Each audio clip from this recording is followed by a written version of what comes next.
All right. Hello, everybody. Welcome to episode number 8 of my ongoing series, The Modern Educator.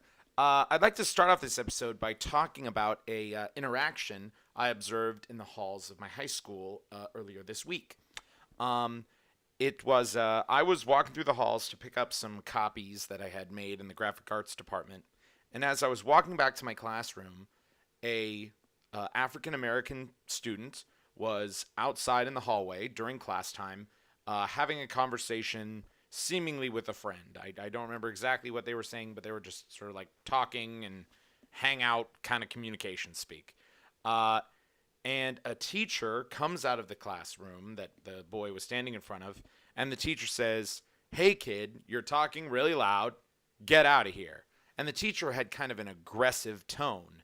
Naturally, the African American boy responded by sort of getting defensive and being like, "I'm not bothering you. Like, you're not my teacher. You can't tell me what to do." And then the teacher continued to increase their intensity. They got even more mad. And I don't remember everything that was said, but the African American boy called this white teacher the N word. And I was just shocked because I was just a witness to this whole thing. And it escalated so quickly. Um, and this situation really got me thinking, how did it get like that? And I really feel that, well, I mean, both sides made some mistakes here, but the teacher's general aggressive, forceful attitude only reflected on the boy to sort of match that attitude with a equally, I don't know, aggressive stance of his own.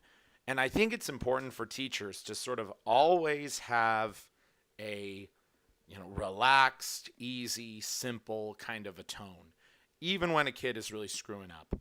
Um, I'll say if a kid, like I had to break up a fight in my classroom earlier this year, and, I definitely took it very seriously, and I definitely, got support to help me with that situation. But I maintained neutrality. I wasn't getting angry at the kids. I wasn't puffing up my chest. I was getting in the middle of them, getting them both to sit down, and getting help.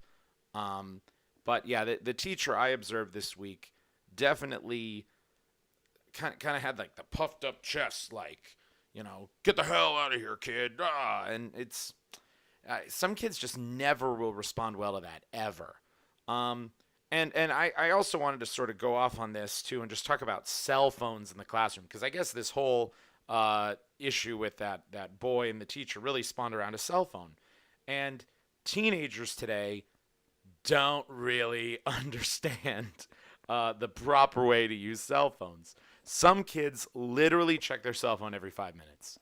Every 5 minutes. They just, maybe they're just looking at the time, but I think they're like seeing, like, did anybody message me?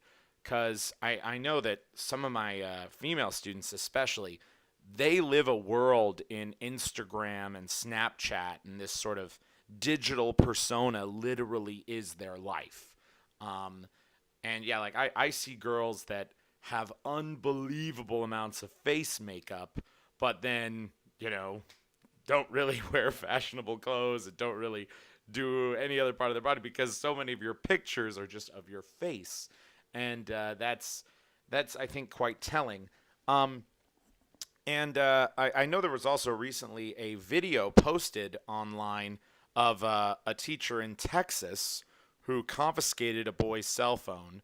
The boy came up, demanded the cell phone back. The teacher refused. And then the boy attacked the teacher. And it got me thinking, like, well, what would I have potentially done in that situation?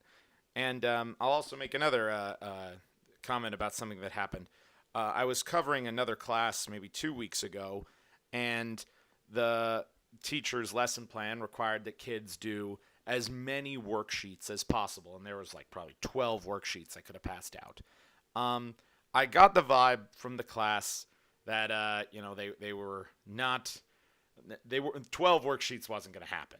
So I said, "All right, every kid give me at least 3 worksheets, but give me as many as you can." And of course, there were these a couple boys in the class who didn't even start the first worksheet and they got on their cell phones and they started playing internet video games. So I kind of have this cool strategy where I go up to the kid and I'm like, hey kid, what game are you playing? Oh, I'm playing Fortnite. Oh, wow, Fortnite, that's cool. And I know a little bit about some of these games. So the kid like starts smiling at me. They like think I'm involved, and I say, hey, can I see your cell phone real quick? Let me try out this part. Oh, okay, yeah, you're cool. And I take the cell phone and I put it in my pocket. And I say, all right, kid, your cell phone's right here. I will give it back to you when you do 3 worksheets. And that's always clear. When you do take when you do take a distraction, you've got to give the kid a mission immediately on how to get it back. And it has to be something a kid can legitimately do in the process required. You can't give them an impossible task. And even if the kid didn't do all those assignments, I would have given it back to him at the end of the class anyway. But I would have expressed my sincere disappointment. That strategy worked. I mean, I took away, I think, 3 kids' cell phones that day, and through the course of the class period, they all did at least 3 worksheets, and as promised, I gave them back. Kids need to know the rules, and kids need to know their objectives for the day.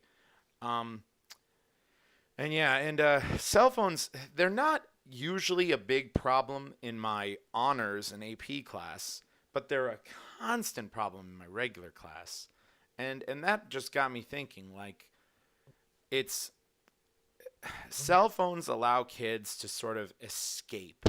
They're the connection to the internet. The internet, you get to be someone who you aren't in real life. And I think that if you're a kid who's sort of inherently depressed, a kid who inherently doesn't see the value in education, you're going to want to spend way more time on your phone than ever before.